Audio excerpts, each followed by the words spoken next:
Paula Fredrickson, Boston University. I know in their own terms what they saw was the raised Jesus. That's what they say, and then all the historical evidence we have afterwards attests to their conviction that that's what they saw.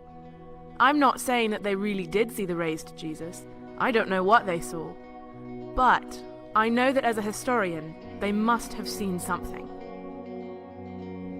Is there any reason to believe that an extraordinary event like the resurrection actually happened? We might be encouraged to know that since the first Christians made the claim that the resurrection was Jesus' physical body coming to life and leaving an actual, literal tomb, as opposed to simply a spiritual belief that Jesus had come back again as a ghost or was alive in their hearts as a memory, it can be studied in the same way other historical events can be. Like Hannibal's invasion, complete with the elephants, Napoleon's defeat at Waterloo, or the Broncos being crushed by the Seahawks in Super Bowl 48. Historical research is well respected, even though, unlike scientific research, you cannot place historical events under a microscope or contain them to a lab. Historians put reports together from written sources and eyewitnesses, or anything else that was known from the time and place of the events, to reach reasonable conclusions about what may have actually happened. While many pieces of evidence can be used to point to the reality of Jesus' resurrection, we will focus on three. Number one, the early church exploded on the scene of the ancient world with the claim that Jesus had risen from the dead as their central proclamation.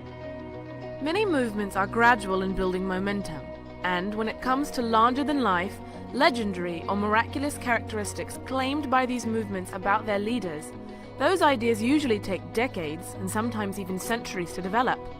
From what we know about Christianity, the claim that Jesus rose again from the dead was made from the very start, serving as this new religion's central idea. A passage that is thought to reflect the very earliest Christian belief, a founding Christian leader writes, "I want to remind you of the good news I proclaimed to you. Jesus died on the cross for our sins, was buried, and on the third day rose again from the dead." Within a very short time, this movement had taken the ancient world by storm, built on the testimony of those who claimed they had seen Jesus alive after death. There is every indication that they must have seen something. Number two, the earliest followers of Jesus claimed to be eyewitnesses to Jesus' resurrection and went to their deaths proclaiming it. Now, we all know people die for their beliefs. That does not make their beliefs true. But one thing it does for all of them, it is a very strong indicator that they believed what they were saying. It's been said, liars make lousy martyrs. The early followers of Jesus claimed first to have seen Jesus die and rise again from the dead. Their deaths are an indication that they certainly believed they had. They must have seen something.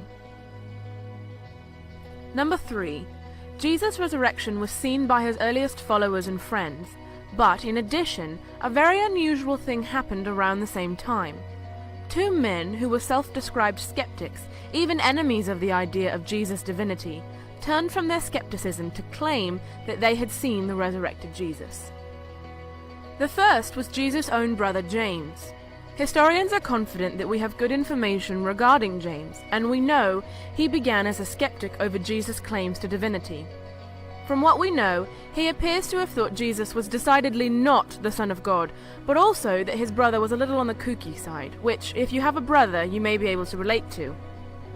But somehow, James makes a complete turnaround in his view of Jesus, and the explanation he gives is the resurrected Jesus appeared to him.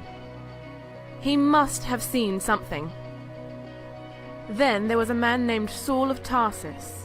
He not only did not believe in Jesus, but when the news about him began to travel, he believed this new movement was a dangerous and destructive idea.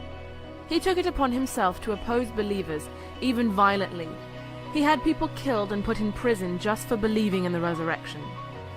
Then suddenly, Saul does one of the most amazing 180s in the history of 180s. He goes from sworn enemy of the new faith to one of its most passionate and vocal promoters. What happened? According to him, the resurrected Jesus appeared to him. He went to his death, never backing off that claim. He must have seen something. Atheist New Testament scholar Jed Ludman. It must be taken as historically certain that Peter and the disciples had experiences after Jesus' death in which Jesus appeared to them as the risen Christ.